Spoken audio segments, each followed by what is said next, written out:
અષ્ટમી નિમિત્તે રાજુલા સબ ડિવિઝનમાં રાજુલા તાલુકામાં એક અરજી, જાફરાબાદ તાલુકામાં એક અરજી અને સાવરકુંડલા સબ ડિવિઝનમાં સાવરકુંડલાની 2 અરજીઓ એમ કુલ 4 અરજીઓ લોકમેળા અંગેની રજૂ થયેલ છે. જે તમામ અરજીઓ વિવિધ વિભાગોના અભિપ્રાયો માટે સંબંધિત વિભાગોને મોકલી આપેલ છે.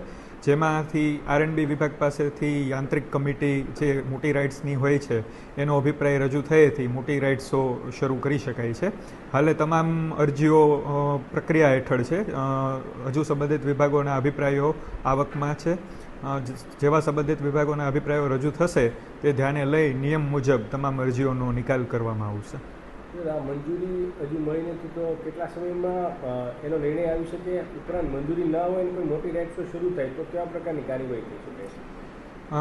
મંજૂરી માટે વિવિધ વિભાગો સાથે સતત સંકલન ચાલુ છે. આજ સાંજ સુધીમાં લગભગ દરેક વિભાગો પાસેથી અભિપ્રાયો મળી જાય એવી શક્યતા રહેલી છે. આ માટે સતત ટેલિફોનિક સંબંધિત વિભાગો સાથે ફોલોઅપ ચાલુમાં છે. મોટી રાઇડ્સ ચાલુ ન કરવા માટે સંબંધિત આયોજનકર્તાને પણ લેખિતમાં જાણ કરવામાં આવેલી છે કે મંજૂરી વિના મોટી રાઇડ્સ ચાલુ ના કરે અને મોટી રાઇડ્સ ચાલુ કરવાના લીધે જો કોઈ પણ અણબનાવ બને તો સંબંધિતોની વિરુદ્ધ કાયદાકીય કાર્યવાહી હાથ ધરવાની રહે.